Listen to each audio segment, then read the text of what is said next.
If emotional safety is confusing for you, you're not alone. Many of us who grew up with various manifestations of dysfunctions that exist, much of which align with our ACE scores, also known as our adverse childhood event scores, or even experienced trauma later in life, may have never known or may have even forgotten what emotional safety actually feels like. In fact, if we've lived through years of relational instability or unpredictability, when we're then faced with or in dynamics that have a distinct absence of chaos, it can feel unsettling or even unsafe, or at the very least, suspicious. Now, to understand why emotional safety is a bare essential to function in life, let alone thriving in life, I'm going to touch on some higher level things for a brief minute, so stick with me. And this is Maslow's hierarchy of needs.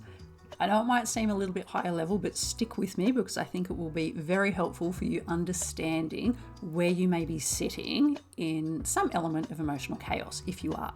So Maslow's hierarchy of needs is a psychological theory that was proposed by Abraham Maslow in 1943, and it outlines a 5-tier model of human needs, often illustrated as a pyramid. And the idea is that basic needs must be met before individuals can focus on higher level psychological or self-fulfillment needs.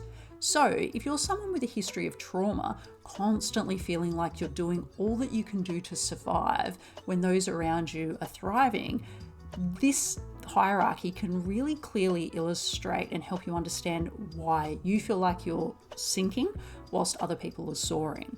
Now, I will dive into this a bit more later on in the episode, but I think it can be really beneficial for those of us who fall into the comparison trap, especially as we creep further into adulthood, when, again, some of us are surviving, others are thriving. Now, a quick overview of the hierarchy. Again, picture a pyramid. On the bottom, we have our physiological needs, the most basic survival needs. If they aren't met, nothing else matters. Food, water, shelter, breathing, clothing, sleep. If you're stuck here, you are in survival mode at its very most, and you do not have the resources, capacity, or ability to prioritize emotional, relational, or intellectual needs. Then tier 2, this is our safety needs, and this includes both physical and emotional safety, and where we're focusing today. And the reason emotional safety sits at the second tier, right above our basic survival needs, is because it's essential. We are creatures of connection, we are emotional beings. So the elements that comprise this tier of safety, we have physical safety, so being safe from physical and sexual violence, safe from natural disasters, then financial security, income, housing stability, health and well-being, and emotional safety with those around us, predictability, trust, routine, absence of emotional threat. This is where our emotional safety fits in, because without it, we're hard-pressed to feel psychologically stable enough to form secure relationships or explore our identity further. And this is why it's often said, and it is entirely true, that the close relationships we have a huge impact on our life, on our work, on our happiness, our ability to succeed across all of these elements. Because all of these elements are found in the next upper tiers, and you can't thrive further up the pyramid when you're sitting on a very shaky foundation. So if you think about it, if you're in survival mode, be it physiological survival or emotional survival, our nervous system can't fully access all of the other elements, and it doesn't have the capacity to help build our self-esteem. It doesn't have the capacity and the bandwidth for us to flow into creativity or develop more meaningful connections because we're too busy staying on guard. Now, the second tier does bleed into tier 3, and this is where we're at now, and this is regarding love and belonging. So theoretically, once the body feels safe, we seek connection, which is why I say the previous tier and this tier bleed into one another, as seeking emotional safety from the previous tier can drive the motivations or motivators and behaviors in this middle tier, where we see intimate relationships, friendships, community and belonging, family, which could be our biological or chosen family, our needs for having these safe relationships and exploring these further. This is where it comes into play. So theoretically, according to this model, at this stage, people desire acceptance, love, and connection. But without safety in place, like the previous tier, relationships here can become enmeshed, codependent, or volatile, especially for trauma survivors. So, as I mentioned before, I'm not going to dive too far down this rabbit hole, as there's a few episodes worthy of exploring all of these elements on their own. So, a quick wrap up of the last two tiers.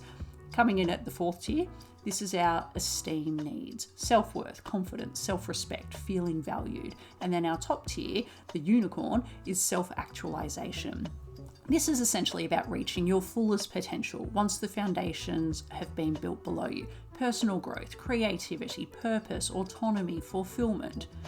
Now, for those of you who have been in unhealthy relationship dynamics as children or even as adults, you can probably start to see how a rocky foundation of the more essential tiers can sabotage the ability to even have a semblance of hope of thriving in these upper tiers, which is where I throw a lot of criticism of much of the reductionist information out there on the internet about breakups and getting your ex back, where a lot of it is saying shit just like, oh, just become high value. Great, but if I'm in survival mode with some of the bare fucking essentials of my existence and I don't have the tools, resources, capacity, or understanding to stabilize where I'm at, I'm not exactly going to become this untouchable high value unicorn that I'm led to believe by these Muppets that I should be to get my ex back or to attract the perfect relationship.